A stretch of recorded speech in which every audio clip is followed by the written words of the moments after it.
Seemingly out of nowhere, the developers of Eve Echoes, NetEase, have posted a load of new updates to the Eve Echoes developer roadmap on Trello.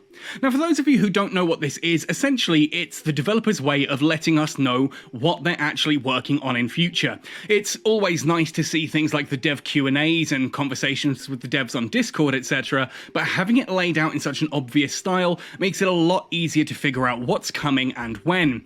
The trouble with Trello has been historically, it is not kept up to date. Like, until recently, it kind of ended last year at some point, and it's like, yeah, that doesn't tell us anything. So, in today's video, we're going to be going through the Trello, looking at the updates, and talking about all the exciting things that could be coming to Eve Echoes in the near future.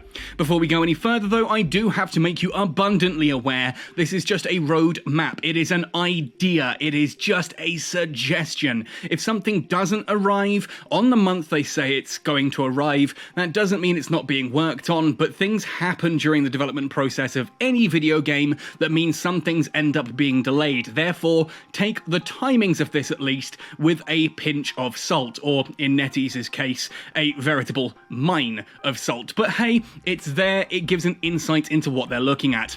Anyway, folks, I'm Captain Benzie, and if you enjoy this video, please let me know by hitting like on it, subscribe to the channel if you haven't already, and if you do want to go the extra mile to help support this channel and keep me doing the content that I make, then you can head across to my Redbubble merchandise shop or my Patreon page, patreon.com/Captain Benzie, and have a look at anything there that may take your fancy. Now, let's jump right in on this one, because there's a fair amount to cover. Now, interestingly enough, they've kept up a lot of the stuff all the way back to October 2021, and some of this has actually been updated just to cover what it was that they released during that time, almost as if they're saying, hey, look at all the things we've done. And there is a certain merit to that, but I'm not going to spend the time of this video, I'm not going to waste your time going through these and saying, oh yeah, they did add that. They did add that. Yeah, that was cool, and so on and so forth. We're just going to move straight on to sort of, here we are, October 2022, and then we're going to go across from there just to see if anything else has happened. I'm just taking a brief gander here over at the other stuff that happened recently, if there's anything that missed or forgotten about. No, not particularly. So October 2022, Pumpkin Scarefest, the Halloween event, and the new system, Ansiblex Jumpgate. Now, these have already been added, and they're both pretty exciting. The Pumpkin Scarefest, I know it's not everyone's cup of tea, but it has been fairly popular. I've spoken to a lot of people, both in-game and on Discord, who are thoroughly enjoying it. It's nice to see that at least they've got some encounters in there. Yeah, it may be the same old PvE as usual, but at least it's something new story-wise, and it gives you a reason to go and actually do some of this stuff, earn a bit of ISK, get some cool rewards. I have to say, the new skins do actually look pretty good on the Dreadnoughts and Carriers and some of the other ships they've added them to. I'm a big fan of the Grimace Rorqual skin. I'm never, ever going to fly a Rorqual. I do enjoy mining, but not enough to ever invest in a Rorqual, for crying out loud. But it does look really cool, and it's nice to know if I ever did decide to go down that route, there is a Grimace skin possibly available in future. But here's where things start to get exciting. November, December, and January have now been updated. So let's start first of all then with November 2022. We're practically there now. It's the 25th at the time of me recording this. I'm probably going to upload this tonight, but sometimes content does get delayed by a few days. Anyway, we're practically in November already, so what is coming during November? Well, first things first, let's have a look at some of the things that we definitely know about. Concord Pass Season 13. This should be a whole new pass with some new nano cores, because we've had the Trailblazer cores now for the capital ships, so this should be starting up a new Concord Pass with a new nano core spread across new things. We've no idea what that is. If I click on this and actually try to load what it says, you'll see it just is that there's no information, no description, nothing. Concord Pass Season 13, the odd numbered ones tend to be the ones that have the new nano cores, then it's the even numbered ones that add the faction battleship version of those nano cores. As the game's developing as well, I do expect to see that the faction battleships will also be joined eventually by capital ship nanocores as well. I'm sure we'll see those added at some point in the future. Maybe not necessarily this Concord Season Pass 13, but who knows? We don't know. It could be. We then have an Interstellar Bazaar. These are, again, very hit and miss. Some people love them, some people hate them. I am very much toward the latter camp. I don't detest them. but I'm not particularly fond of them. They're big spender events, and for me, just, yeah, not really my thing. We then have Faction Wargames, the Capital Ship mode reopens. So if you remember, just before they launched Capital Ships in October 2021, they added a new Faction Wargames mode that anyone could jump into with or without Capital Ship skills and shoot with capitals at capitals, and it was actually surprisingly fun. I'm hoping there have been some minor changes to this, but hey, it's new content, it's more Faction Wargames. I'm down for adding more stuff to Faction Wargames, getting people involved in that. And even though it's capitals again, and it's I kind of feel this is like a, hey, come try out the capital ships. See if you like the capital ships. Do you enjoy the capital ships? The first one's free. Yeah, that's kind of where I see this going, that it's the free mode that gets you to try a capital ship and you're like, oh, that's really cool. I want one of these, thus pushing more people into capitals and thus giving netties more monetization opportunities for that purely arbitrary reason that capital stuff costs more than anything else. And it's clear at this point in the game. I don't care which side of the fence you're on. It is clear at this point in the game that they are pushing more and more people towards capitals. We then have, let's jump back up to the top here, Performance Boost Fuel Bay. Again, there's no information on this other than Cartley originally added it to September 22 and then decided that no, it was better to put it into November. Apparently this was updated in July, I've just not noticed until now. But ultimately, Performance Boost Fuel Bay. Fuel Bay to me suggests that we're going to be getting more fuel-related stuff. This could be just as simple as some ships are going to have actual fuel tanks in them, so that fuel doesn't take up your standard cargo space, which I'm actually really against if that's the case. And I know some people are going to take that as pretty controversial. Like, why would you be against having fuel tanks on a ship? Because the whole point of fuel is that it takes up your cargo space and thus means if you want to be using this module, you're going to have to suffer the fact that some of your cargo space is going to be taken up for that fuel instead. If you add a fuel bay, then you just make sure that the fuel bay is fully topped up every time you undock, at which point it's basically just an ISK sink. Not even really an ISK sink, it's an ISK transferal to those people who are using their PI systems to farm fuel. The bottom line here is that for the average player who is using fuel for command bursts or whatever, they're just going to literally fill up the fuel tank, and when they undock, they're going to make sure the fuel tank is full. That's it. It doesn't actually add anything meaningful to that discussion, and by taking it out of the cargo and putting it into a fuel tank, it actually takes away some of the decision making. Me as a scanner, obviously I have to carry fuel with me when I go scanning. I have to decide how much of my cargo I want to take up with fuel, because if I put too much fuel in there, then I'm going to find a relic or data site, get a load of loot, and end up in a situation where I don't have enough space to pick it all up because I brought too much fuel with me. On the other hand, if I don't bring enough, I run the risk of having to fly back to a station and fill up with more fuel while I've got a half-empty cargo bay that, you know, I could have been flying around getting more done in that time. It's a meaningful decision. I know not everyone agrees with that, but that is just game design. It's a meaningful decision. Adding a fuel tank takes that away. But then we've got performance boost as well, so I'm not entirely sure what they're going on about here. I guess we'll find out when it arrives. If you've got thoughts and opinions on any of these things, by the way, please let me know in the comment section down below. The next new thing on here is new arrivals to the LP store, bombs and new drones. Now, bombs is a little bit misleading. That makes it sound like we're getting bomber bombs, and I really don't think we are. It's possible we are, but I don't think we are. I think these are finally the anti-drone pulse bombs, ADPBs.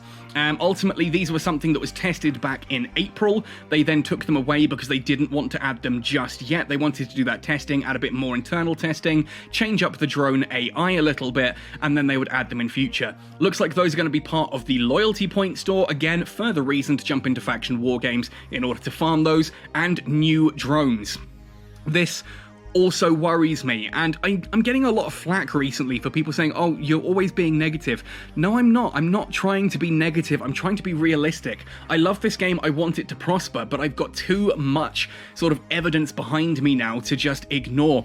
And when we see new drones, that makes me think of the recent update that we had, the recent questionnaire that we had, which asked about things like salvager drones. Now, if it's salvage drones, that I'm fine with. Giving up drone slots in order for faster looting, I am fine with that. It's a meaningful decision because you get slightly less defense if someone does jump in on you. If you're in a battleship and someone jumps in on an interceptor, your drones can at least do something against the fast-moving interceptor orbiting at 0 or whatever. Ultimately, though, I get the feeling this is going to be salvage drones. That's okay. I am worried, though, it could end up being E-War drones, because that is an incredibly disturbing proposition. Right now, target painters, signal dampeners, sensor dampeners, and things like this are purely mid-slots, and so they take up valuable mid-slots that can be used for other things, like, say, Nosferatus, or Webifiers, things that a lot of battleships are using. And ultimately, forcing that decision is meaningful, and it gives a choice. If you want to be using a battleship that wants to use target painters, you have to accept that you're not going to be able to fit a Nosferatu or like as many Webifiers, or vice versa. If you want to use webs, you have to understand that you can't really necessarily use tracking disruptors or guidance disruptors because they take up those same slots. If you start to put these on drones, that becomes a real problem. But Benzie, don't they have them in EVE Online? Isn't E-War drones a thing? So they've actually got Webifier drones in EVE Online. Yeah, and EVE Online works completely differently to EVE Echoes in regards to how fast things work, how tracking works, all of these situations, which means that game is actually set up to allow for those. With the current state of affairs in EVE Echoes, it would be extraordinarily worrying if electronic warfare drones were added, because they do apply like some very worrying scenarios. Webifier drones being the key ones. If you can have a drone that can fly around someone, keep them webbed, that's really quite terrifying. That is genuinely terrifying, and not in a good way. Not in a, oh, this is a new threat in PvP, as in that's the new meta kind of worrying. And I would be against that. I'm hoping that this could be C-type drones. I'm expecting salvage drones for sure there, but I've got no actual information on this. I'm just going with what we've seen in the questionnaire, dev Q&As and things like that. Speaking of the current state of the game, though, this was a surprise to open up and see this. Balance update on ships, modules, and implants. I was really worried a couple of weeks ago when in the dev Q&A they suggested they had no intention of balancing the game before April. Now, both Nina and I have been hammering the devs for this. We've been, like, messaging them, DMing them, and just saying, no, two a year is bad enough. Taking it down to 1 a year is just not sufficient for the purposes of this game. We have way too many problems with implants. There are some modules that are just going unused, some ships that are going unused, some that are going way too used, and there needs to be some balance. I would love to see this roll back to the April balance update and for them to turn around and say, actually, you know, we did that minor speed drop and it kind of did a little bit of what we wanted to, but we realized that actually doing the full balance update that we meant to do in April and dropping everything speed dramatically is the decision we want to make. That is the direction we want to take, and I would be all here for that. As someone who flies small ships and cruisers, someone who uses speed tanking as a primary tactic, I found no issues with that on the April test server. Neither did anyone I know who was testing it. And I was talking to dozens upon dozens of people at that point. We were working together to test stuff. That speed nerf was the best thing ever because it made missiles actually useful. It fixed their application issues, or went a long way to fixing their application issues at least. It slowed the game down a bit because we've kind of had an arms race where, because of how our tech level system works, because of how our ship tree works, and the fact that we've got so many ships that are just, you know, higher numbered versions of themselves, by the time you hit Tech 10, everything is moving faster, and it's almost like the game was balanced at Tech 7, and then at Tech 8, 9, and 10, it's just moved further and further away into this kind of arms race. And so now it's a case of bringing that back under control and rebalancing the game, as much as I hate to say it, around Tech 10. It's kind of what needs to happen for the time being, at least, until we get an actual proper balance that brings all of that in. Goodness knows, I would love for the balance update to nerf a whole load of Tech 8, 9, and 10 stuff to bring it all back towards a Tech 7 balance center. But again, I know I'm going to get comments in the comment section of people going, why does Benzie hate this game? I don't. Just that is where this needs to go. We need to get a core level of balance that is not ridiculously far away from new players, so that new players are at least relevant. I would love it if Tech 7 was where the best combat ships were, then 8, 9, and 10 were where all your specialist ships were. Things like your covert ops, things like your logistics and your guardians. Putting that behind a mega and at top tier stuff, I'm fine with. It's a really good way then to get new players playing the game and enjoying the core aspects of it, and then sort of after Tech 7 having everything become more niche, more specialist, and thus losing some of its firepower. I really, really, really believe that the Cyclone Guardian should not be doing enough as much damage as a Cyclone. The Cyclone 2 Guardian should not be doing more damage than a Cyclone. The Cyclone should be the one of those three that does the most damage. Just the Guardians and the Command, sorry, the Cyclone 2 Command. The Cyclone 2 Command and the Cyclone Guardian, etc. should be having those abilities. You should be able to, you know, the fact that you've got the defensive boost on the Guardian and the fact you've got the command burst boost on the command ship should be what those ships are for. If that results in most people flying Cyclones, then good. That's the purpose I'm getting at here. Make those the best ships. You just get new, fancy, more specialist toys after that point. Then we have Thanksgiving Day and Black Friday bonuses. These are going to be some new events in-game, hopefully some new skins, maybe some new nanocores and stuff like that. Thanksgiving last year gave us some interesting gold skins. Black Friday, I imagine that's going to be a big sale day where Plex and other things are reduced in value, or rather not Plex and Aurum. Things, you know, there'll be a load of sales on things in the store. I don't know, just a theory. Then we come to December. New ships, special carriers and drones. This is worrying. New ships, special carriers and drones. Are we talking super carriers here? Because when people saw the Aeon super carrier in the anniversary event, that ignited a lot of discussion of people expecting these to arrive soon. We've barely got enough content for standard capitals, and this worries me that we could then be moving towards super capitals. Very, very worrying indeed. I hope I'm wrong. I'm hoping when they say special carriers and drones, we're talking about more new drone types like salvage drones, maybe C-type drones at this point, and special carriers are... I don't know. I really don't know what that could be. Maybe, like, a Thanatos 2 or a Nidhogger 2 that actually has the carrier ability to dock up friendly ships at it? I'm really hoping that's not super carriers, and I know there are some people watching this going, oh yeah, supers, we've been waiting for supers. No, the game is barely holding on to the fact that we have capitals. Adding super capitals right now would genuinely be the worst thing the game could do. Genuinely the worst. New modules, oh there we are, salvage drones, bombs, and XL weapons. So, looks like here the whole thing of new arrivals to the LP store is actually in December, so I imagine that's late November, early December, or they've just made a mistake and put one of these in the wrong place, I don't know. But salvage drones, yeah, it looks like it is salvage drones. Bombs and extra large weapons, that's more capital weaponry. I am, again, terrified. XL weapons, please don't let that be high angular weapons, please don't let that be high angular weapons. High angular weapons are basically, so imagine, you know how, obviously, when you go from flying, say, a Caracal or a Drake, up to, and you're using medium missiles, then you start to fly a Raven or a Typhoon and you fit large rapids. Those large rapids have the exact same range and application as medium missiles, but more DPS. High angular weaponry is basically that for capitals. It's basically capital-sized cannons, lasers, and railguns, but with the application, so with the tracking and the ranges, etc., of the large types. So basically you're going to have large turrets on a capital ship, but they will have slightly more DPS than large turrets normally would, but not as much as capital turrets would. It's kind of like, as I said, going large rapids being the same as medium missiles.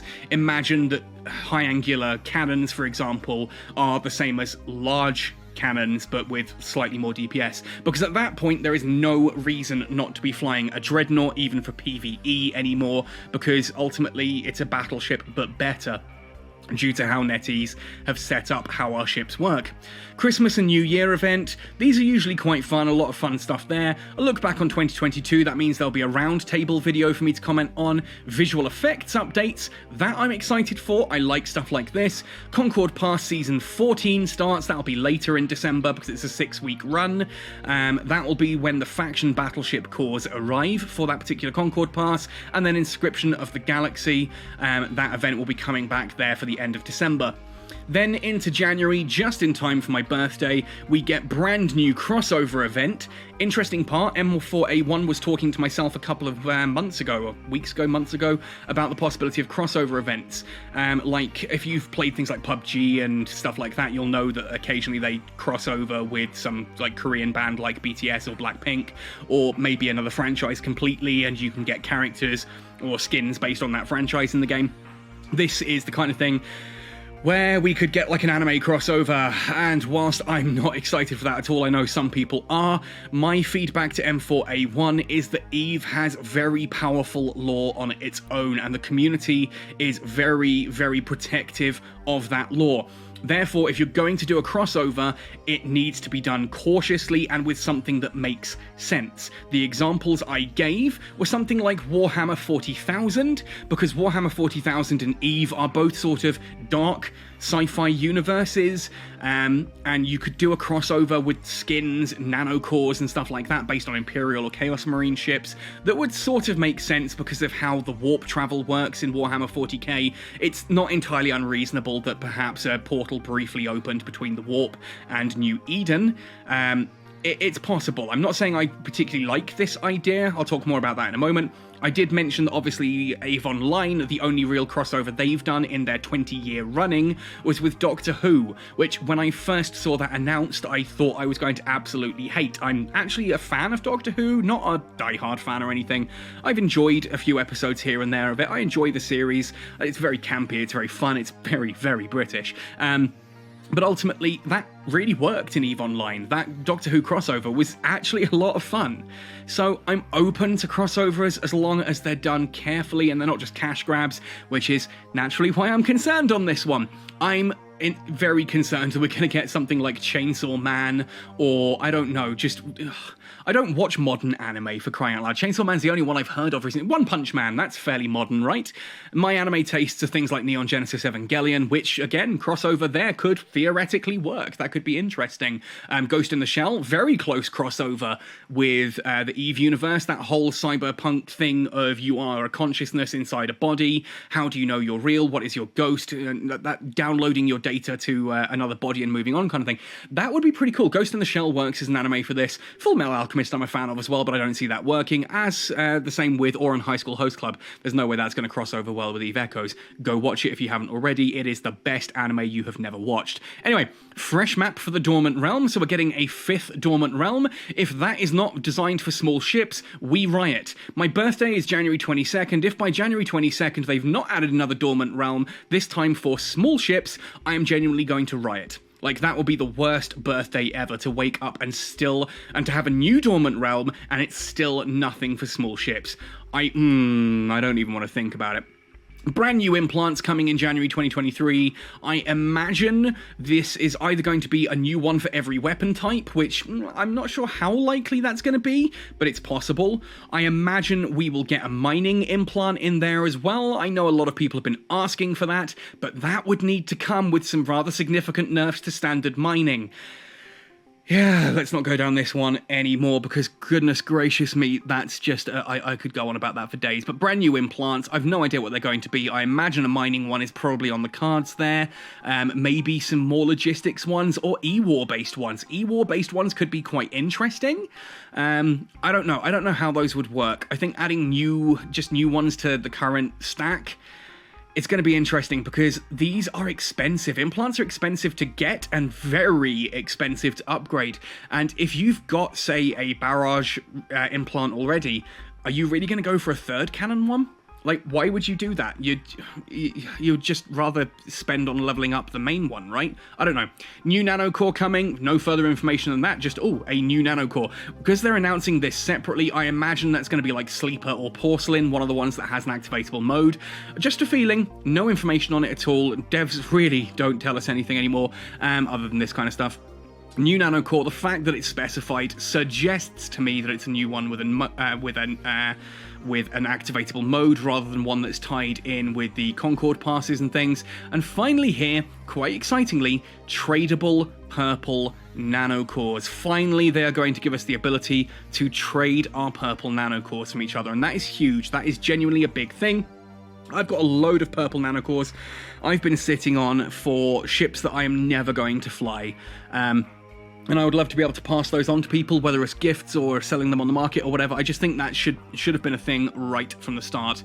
Nanocores not being tradable was a big mistake. I get implants not being tradable, although I kind of wish that it was more, easier. I know some implants are tradable. I kind of wish it was easier to get implants. But yeah, so tradable purple nanocores is a thing that's coming. So, what excites Benzie most here? Of course, it's going to be that balance update on ships, modules, and implants, along with that fresh map for Dormant Realm. I am excited to hear more about this crossover event. If that's done well, that could be a lot of fun. Salvage drones, bombs, and XL weapons, I'm excited about, but very cautious about. What worries me the most here? Pretty much the same things. I'm very much worried about what those XL weapons are, what the new drones are here, what these new implants are, how that Dormant Realm is going to work, what that crossover event could be, and how that balance update could end up basically being just kind of an absolutely nothing balance update, like essentially April was. The biggest change in April was the fact that they got rid of drones by not even touching drones. They just threatened to launch a weapon and people stopped using drones. That weapon is, of course, now actually due to land here. So yeah, I don't know. We'll see. We'll see how this all pans out. Let me know your thoughts and opinions in the comment section down below. Otherwise, folks, I've been Captain Benzie. Happy sailing, and see you in New Eden.